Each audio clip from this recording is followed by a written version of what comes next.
Всем привет! Ну а сегодня у меня на обзоре система от компании SiWi MK15. Наверное, многие из вас встречали на Алиэкспрессе такой пульт с большим дисплеем, чем-то похож на смарт-контроллер от DJI, и сегодня именно о нем пойдет речь.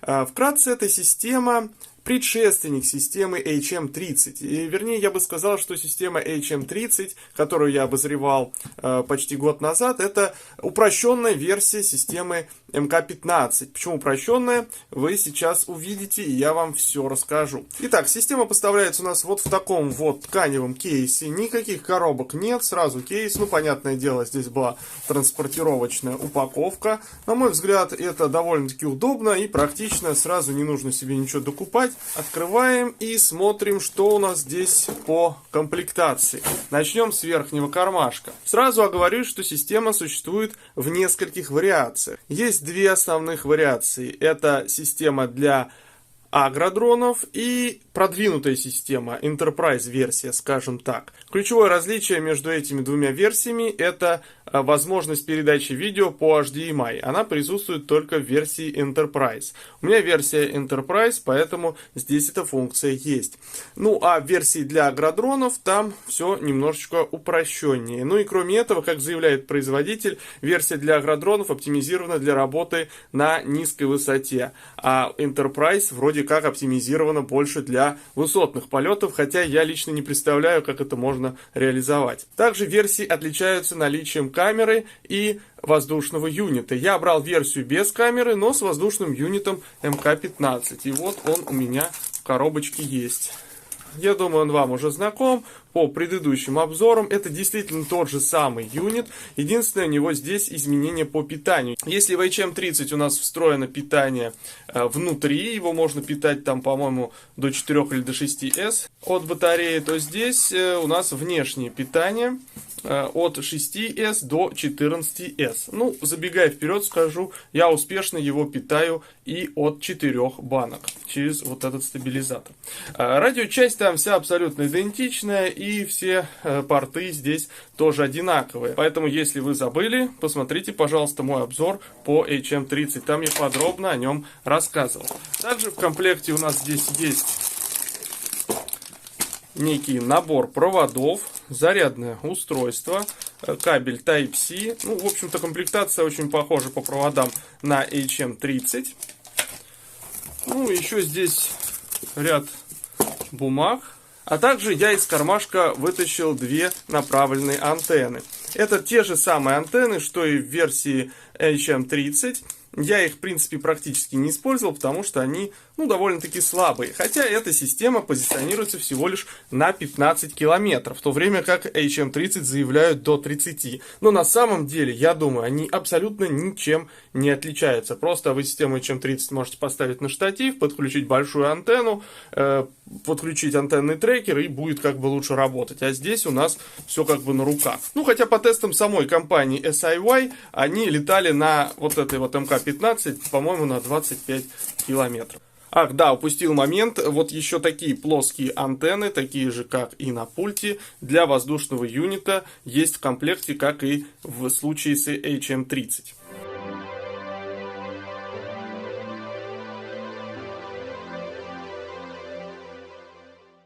Итак, пульт у нас выполнен очень похоже на DJI Smart Controller, как вы уже догадались. Еще многие знают такую компанию, как HeroLink, по-моему, и SkyDroid. Давайте я вам скажу, чем отличается система МК-15 конкретно от системы HM30. Это, так сказать, его начальная, более полная версия. По сути, здесь все тот же HM30, просто здесь встроили стики, дополнительные кнопки и тумблеры, а также Android смартфон. Что в нем внутри, я скоро покажу, а сейчас рассмотрим его внешне. У нас здесь имеются на верхней панели две антенны, стандартные, такие же, как и на системе HM30. И антенны здесь те же самые.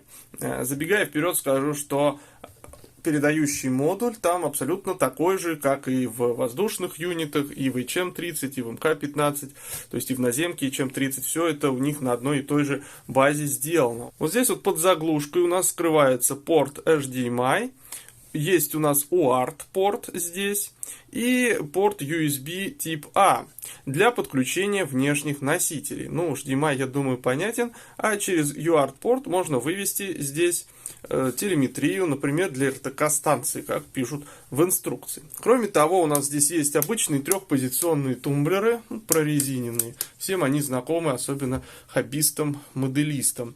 И также вот такое вот возвратное колесико, прямо как на пульте от мавиков, или на смарт-контроллере в том числе, и на обычных пультах от мавиков. Только внешний вид у него попроще, но по ощущениям прям то же самое. На нижней панели у нас здесь есть стандартная резьба, а за заглушкой у нас здесь скрывается еще часть портов.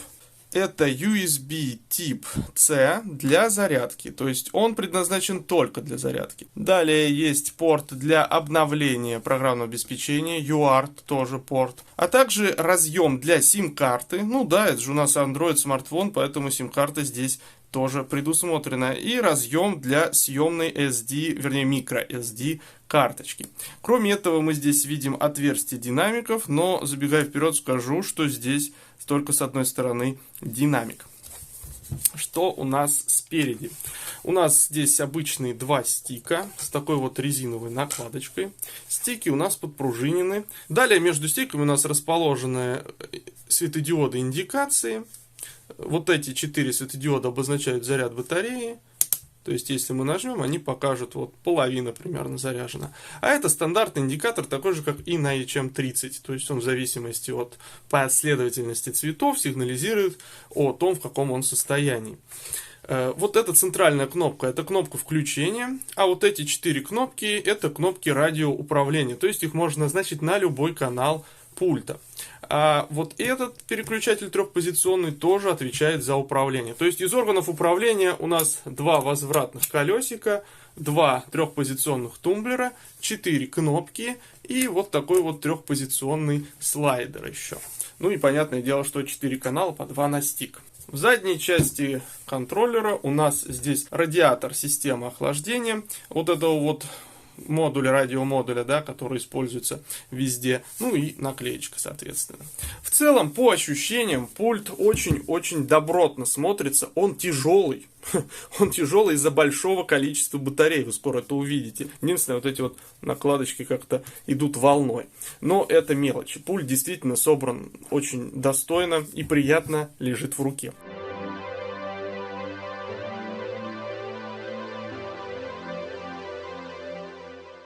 А теперь давайте его разберем и посмотрим, что же у нас там внутри находится, из чего это собрано. Забыл, кстати, упомянуть еще вот об этих 2 отверстиях с резьбой. Сюда прикручивается металлическая ручка, но у меня почему-то в комплекте ее не было. Возможно, она идет в комплекте с версией под агродрона. Итак, чтобы разобрать пульт, нужно открутить вот эти вот 4 крестовых винта и далее аккуратно пластиковой картой или чем-то подобным поддеть с этой и этой стороны. Здесь находится по 2 защелки. Итак, я выкрутил винты и аккуратно по периметру вот здесь отщелкнул заднюю крышку. Но стоит учесть, что замки отщелкиваются, но крышка еще прилипает за счет радиатора, который прижимается за счет термопрокладки. Поэтому нужно еще равномерное усилие, чтобы ее отсоединить, так сказать. Итак, вот что у нас внутри этого пульта. Вот та самая термопрокладка, о которой я говорил. То есть она очень плотно прилегает вот к этой пластине, и когда вы отделяете, вот за счет нее может сначала не получиться. Обратите внимание, что вы можете повредить здесь. Это вот эти 2 шлейфа, поэтому аккуратно отсоединяем. Эти шлейфы отвечают за вот эти 2 возвратных колесика. Также здесь подходит балансировочный провод питания аккумуляторов. И, соответственно, вот этот вот динамик, о котором я говорил, он только с одной стороны. На этой стороне у нас расположена система охлаждения. Обратите внимание, как она интересно сделана. Я сначала, как говорится, даже не понял. Разверну вот этой частью. То есть вот от этого вот модуля тепло передается на пластину, а вот здесь вот она соединена как продолжение с радиатором. Вот такой вот интересная схема. Она может быть не очень эффективна, пока вот это все прогреется, но она работает. И при длительной работе радиатор довольно-таки теплый. Что касается батареек, здесь у нас, как видите, очень объемная сборка. Это 2S4P, то есть 8 элементов. Емкость у них 2550 мАч.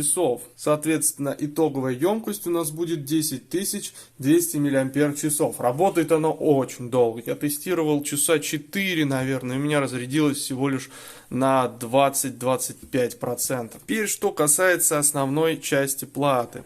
Вот здесь вот мы видим сам вот модуль. Вот он расположен здесь, да. Здесь у нас вот платка, и на ней он распаян.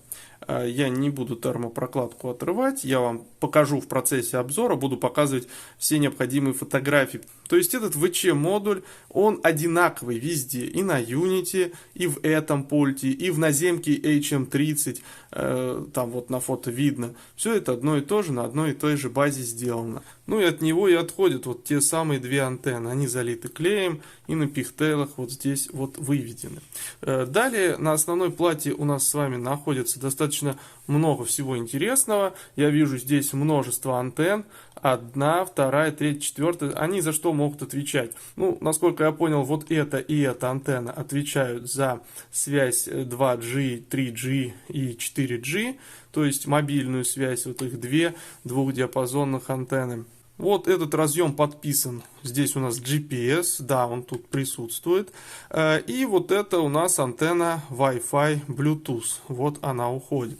Кроме этого, можно заметить еще одну антенну, расположенную на плате. Возможно, это тоже какой-то Bluetooth. Здесь у нас вот распаян разъем HDMI, а это микросхема его контроллер. Я так понимаю, для версии для агродронов вот этого контроллера нет, а разъем вполне себе может быть распаян. Ну, либо будет пустота. То есть вот этих двух элементов, скорее всего, там нет. Кроме этого, из основного здесь распаяна вот такая вот большая плата под экраном. Это платформа QV450, и это не что иное, как материнская плата самого смартфона. Здесь у нас находится сам чип, это Snapdragon 450, 8-ядерный, вполне себе неплохой, с графикой Adreno 506. Данная плата существует в двух версиях, 2 ГБ оперативки и 16 встроенной памяти, либо 4.32. Здесь у нас младшая версия 2.16. Ну, в общем-то, этого вполне достаточно. Вот, кстати, для чего эта кнопка, я так и не разобрался, но раз она в корпусе, наверное, и не нужно. Вот прошу обратить внимание вот на такую особенность. Здесь у нас находится шлейф дисплея. И еще вот такой вот шлейф, но он как будто обрезан. Видно, что к нему можно подпаяться, и количество контактов соответствует разъему вот этому. 6 контактов. И он подписан как ТП. Это, скорее всего, тач-панель. И в ранних версиях, если мы посмотрим на фотографию, это, по-моему, 4-я ревизия, но она уже массовая, выпускается с октября 2021 года, год назад. Ну а в более старых версиях здесь подключалась, видимо, тач-панель, а в более новых все стало интегрировано в один и тот же шлейф. Теперь, что касается стика газа. Для многих, конечно, подпружиненный стик газа будет мешать. Например, тем, кто хочет использовать дрон с прямым управлением газом, либо использовать самолет или летающее крыло, где тоже нужно регулировать уровень газа двигателем, да. Тут не получится снять просто пружинку, да, вернее, снять-то ее можно, но она у вас будет просто, во-первых, центрироваться за счет того, что там резиновая накладка, да, придется ее снять. Но в этом как бы ничего страшного нет, там внутри обычный стик, обычная поверхность стика. Страшно здесь то, что если вы посмотрите, то вот эта вот пружинка, да, она у нас отвечает за отклонение влево-вправо. И если мы обратим внимание, вот здесь вот как раз таки нанесены такие вот шершавые штрихи. Кто вспомнит, такие же штуки есть на стиках газа в обычных пультах, да. Вот сюда вот прикручивается скоба металлическая, и прижимом регулируется вот эта вот сила нажатия этого стика. То есть мы видим, что стик здесь развернут. он вообще должен стоять вот так прямо, да, поэтому у нас за газ отвечает вот такая вот пружинка, которая там внутри, и если здесь, допустим, мы снимем пружинку и можем еще поставить скобу, то там уже этого сделать нельзя. Поэтому нам, как вариант, можно перевернуть стик на 90 градусов, да, и поменять местами канала, да. Но это тоже не получится, потому что расстояние между отверстиями разное. Вот здесь оно составляет 35 миллиметров, а здесь, по-моему, около 40. То есть 30 на 40. Развернуть не получится. Пружинку, да, мы снимем, но снимем ту резиновую накладку, но стик будет просто болтаться под собственным весом. Это вообще никуда не годится. Если кто-то найдет стики с таким креплением 30 на 40, диаметр примерно у него 38 миллиметров, то да, проблем никаких не будет. Но вряд ли такие стики существуют. Поэтому для тех владельцев самолетов, которые захотят управлять напрямую с пульта, что должно быть удобно, единственное решение, которое я могу предложить, это снять пружинку вот с этого вот слайдера, да, и управлять стиком газа со слайдером. То есть оставить один слайдер подпружиненный, а другой статичный. Ну, давайте я сейчас покажу, как это можно сделать. Соединил шлейф, и вот что из себя представляет колесико потенциометра. То есть пружинка находится внутри под ним. Снимаем колесико с потенциометра, и здесь нехитрым образом оно выгибается. Вот, все, можно снимать. Вот такой вот нехитрый механизм. Пружинку можно скотчем приклеить где-то в корпусе, чтобы потом, если что, вернуть ее на место. Далее собираем в обратной последовательности. Итак, собрал я слайдер, и сейчас вот видите, он в таком положении довольно-таки плавно крутится. И за счет того, что он прижимается к корпусу, он не проскакивает. Ну, при желании можно там какую-то резиночку подложить или кусочек изоленты. Это уже там по ходу дела можно решить. Главное, что такая возможность как бы есть. Да, для коптера, конечно, будет сложно управлять колесиком, да, но для газа на летающем крыле или самолете, если использовать эту систему МК-15, я думаю, это вполне себе неплохая альтернатива стику. Ну, раз уж так получается с этой системой. Вот что нужно знать. Ну что ж, на этом с внутренним обзором мы заканчиваем и уже переходим к включению данного устройства.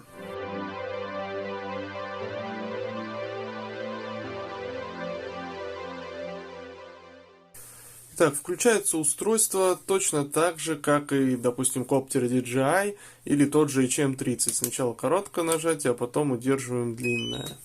И, кстати, звук один в один, как у DJI Smart контроллера. Итак, начинает загружаться система, да, вместо логотипа Android у нас вот такой вот логотип пульта. И дальше уже пошел логотип Android на загрузке, без какой-либо анимации. И вот сразу идет запуск телефона. Я переключил уже на русский язык и поставил здесь уже ряд приложений. Предустановлено по умолчанию вот эти вот 4 приложения, но на самом деле их больше. Достаточно зайти в меню. Вот, пожалуйста, все, что здесь есть, часть я поставил. Например, CPU Z, чтобы посмотреть, что здесь за процессор стоит. И вот, да, мы видим Qualcomm Snapdragon 450 и видим здесь графику и 8 ядер с частотой 1,8 МГц. К слову, эта система мощнее, чем наземный конвертер HDMI, который я рассматривал в прошлом видео полгода назад. Примерно в 2 раза по общей производительности и в 10 раз по графической производительности. То есть перекодировка у него должна быть очень быстрой и вообще никакого упора систему Android никакой не должно быть. Кроме этого, мы здесь видим, что установлен 5,5-дюймовый экран. Здесь отображается почему-то как 6,9, но на самом деле здесь 5,5 дюйма с разрешением Full HD. Кстати, яркость экрана довольно-таки высокая. Если смотреть на солнце, оно чуть выше, чем среднестатистический смартфон. Как видите, сама система довольно шустро откликается, это чувствуется, не сравнится опять же с тем наземным конвертером. Что касается дополнительного функционала, у нас здесь полноценный Android смартфон со всеми вытекающими последствиями. Можно подключиться к Wi-Fi сети, есть Bluetooth, есть GPS и даже сим-карта. Кстати, давайте попробуем ее установить. Здесь используется Nano SIM. Современная сим-карта вставляется она верхней частью. И попробуем выйти в интернет, ну, например, на YouTube. Вот, пожалуйста, загружается у нас через мобильную сеть. Это очень удобно, потому что не требуется открывать точку доступа на своем телефоне. И если вы летаете, и вам нужен доступ к картам, то у вас сразу же под рукой это все будет, и подгружаться будет автоматически с интернета.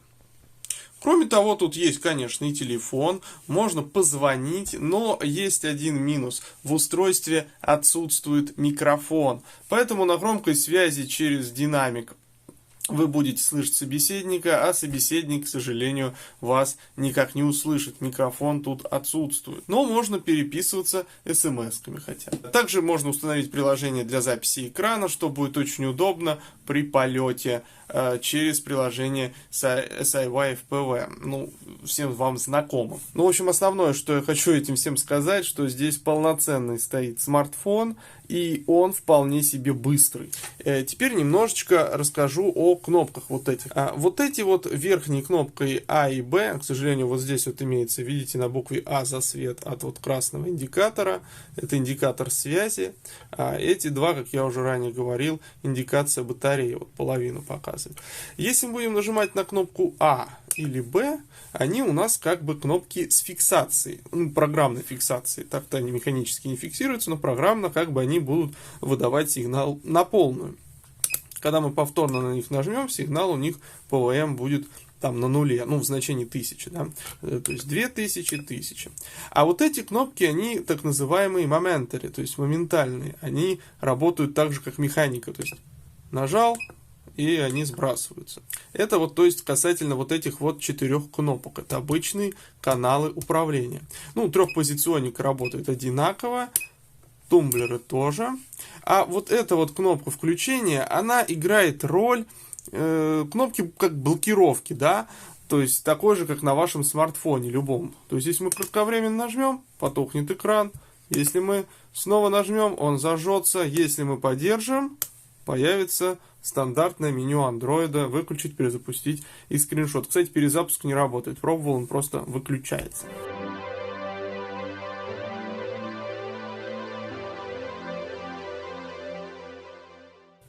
Ну и плавно переходим к важному приложению.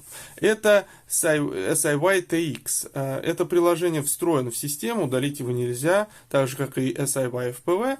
То есть их можно только обновлять. Почему это приложение очень важное? Потому что оно отвечает за настройку вот этой вот механической части кнопок, стиков, радиомодуля и системы Android. То есть оно как бы связующее вот этих вот 3 элементов. Кто смотрел мой обзор на HM30, помнят, да, что там есть 4 кнопки, которыми можем по меню ходить и настраивать систему. Вот здесь в МК-15 это все делается через вот это приложение. Здесь у нас в первую очередь есть пункт каналы, где мы видим, да, как работают наши стики.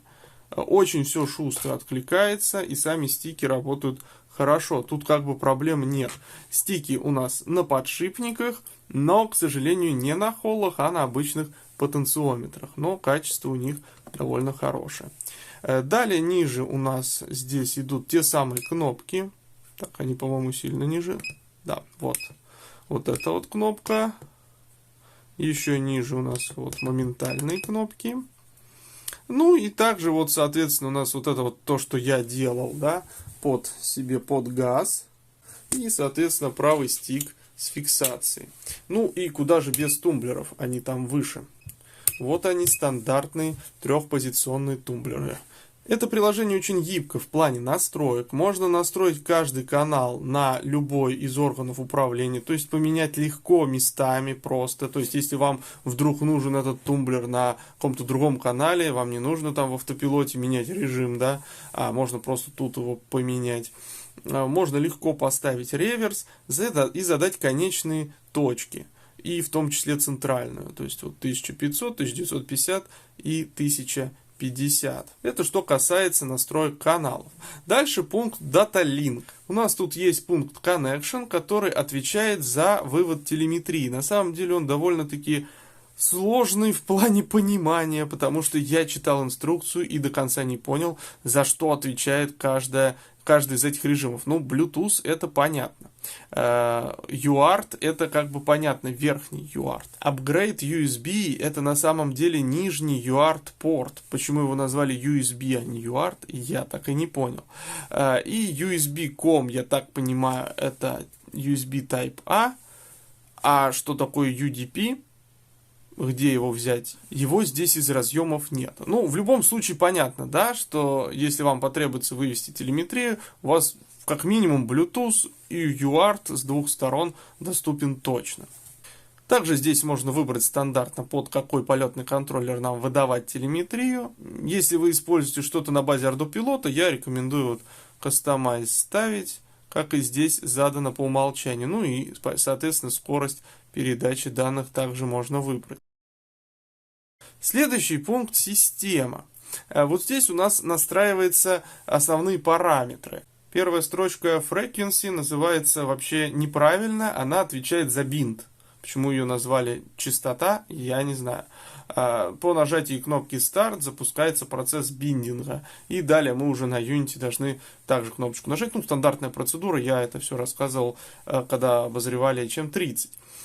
Потом следующий пункт Adaptive Frequency отвечает за подстройку частоты в зависимости от внешних помех. Но, как я понял из инструкции, эта функция до сих пор не активирована, так как находится в тестовом режиме. Пункт Joystick может помочь вам выбор осуществить между различными, так сказать, хватами. А вот всем знакомый по системе HM30 беспроводной режим 5, 8, 15 и 24. То есть здесь он настраивается вот в этом меню. Последний пункт отвечает за мертвую зону центральных точек джойстика. По умолчанию 50. Следующий пункт это Link Info, то есть сведения о канале связи. Здесь у нас пока ничего нет, потому что не подключено. Ну, так же, как режим статуса, да, в HM30 этот пункт за это отвечает. Чуть ниже мы можем настроить fail-safe. У нас здесь несколько вариантов. Это либо кастомный мы можем установить, да, канал, ну и hold, он будет удерживать последний при потере связи. Режима No Pulse, как многие привыкли в обычных обийных пультах, здесь нет. В пункте KDL Setting можно настроить поведение кнопок. Как я уже говорил, кнопки C и D возвращаются, но мы можем здесь поставить Self, и она будет постоянно гореть. То есть вы можете изменить конфигурацию, как вам удобно. А вот на вкладке Dial Setting мы можем определить, как у нас будут работать левые и правые крутилки. Как вы помните, я убрал здесь пружинку, поэтому нам нужно отключить здесь автовозврат в центральное положение. Следующие два пункта меню это калибровка джойстиков. Она стандартно производится, никаких изменений тут нету. Нажимаем старт, выставляем центральные точки и далее уже калибруем крайние точки. То же самое касается у нас боковых слайдеров. Ну, тут как бы у меня все хорошо работает, как видите, все четко возвращается в ноль. И последние пункты меню у нас отвечают за мультисоединение. Это что касается подключения одновременно двух пультов МК-15, да, к дрону для контроля. Ну, то же самое есть и в HM30. Эта функция относительно новая. Я ее не обозревал и не вникал, потому что у меня нету двух устройств одновременно, да, чтобы протестировать. И мало вообще кому это надо. Там вообще в инструкции довольно подробно описано. Я не буду удлинять ролик, описывая работу этой системы. Ну, просто вкратце скажу, что здесь есть несколько режимов, ведущий ведомый. Ну и в последнем пункте можно посмотреть версию программного обеспечения передающего модуля и прошивки FPV. В общем-то и все на этом по настройке данного пульта. Оно осуществляется через это приложение. Ну а SIY FPV это стандартное приложение, которое многие уже знают. Кто летал на HM30, оно абсолютно ничем не отличается. Оно просто у меня обновлено до последней версии. Здесь появилась возможность поддержки их нового подвеса ZR10. А в остальном все то же самое. И как видим, что здесь уже он как бы подключен, да, автоматически к передающему модулю. Здесь видно режим, и что уже даже RSSI что-то там показывает. Я задался вопросом, а какой все-таки у них интерфейс соединения, да, между смартфоном, грубо говоря, и вот этим передающим модулем. Ну, все просто, как я и ожидал, соединение оказалось стандартное Ethernet.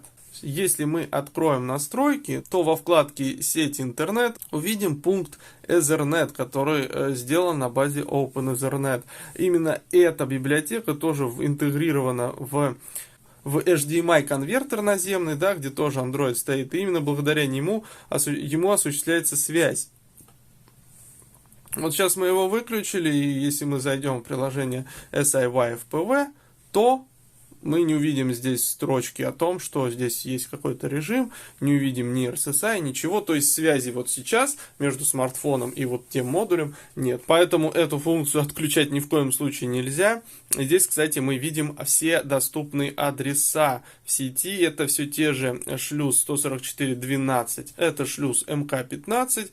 И адрес 144.20 это адрес вот этого вот смартфона, так как, да, у нас два устройства, то есть наземный юнит и смартфон, у них вот такие адреса, у наземного юнита 12, у смартфона 20. Ну и когда мы подключим воздушный юнит, у него 11 адрес, как мы помним из обзора на HM30, а у подключенных камер 25 и 26, если подключена вторая камера. Ну что ж, в общем-то это все, что я хотел рассказать в сегодняшнем обзоре вам по системе МК-15. Я не буду сейчас подключать юнит, камеру и показывать вам через приложение, как это там все работает, потому что работает все одинаково. Вы видели обзор на HM30, кто не видел, посмотрите. Абсолютно идентичное качество изображения, абсолютно одинаковая задержка, порядка 150-200 миллисекунд. Ничего не поменялось. Но это не значит, что вы никогда не увидите, как работает МК-15 в реальности с камерой. Потому что я прям сразу после этого обзора приступаю к следующему обзору. А следующий на обзоре у меня камера ZR10. Это новейшая камера от производителя SIY. Она полностью совместима с МК-15 и с HM30. И вот именно на ней-то в процессе обзора я вам и покажу, как работает картинка и как вообще можно управлять данной камерой вот конкретно с этого устройства, с этого пульта. Обзор обязательно выйдет. Я не обещаю, что это случится прямо вот в течение недели, но может быть в течение 2-3 недель я постараюсь его выпустить. Выйдет он на эту камеру обязательно.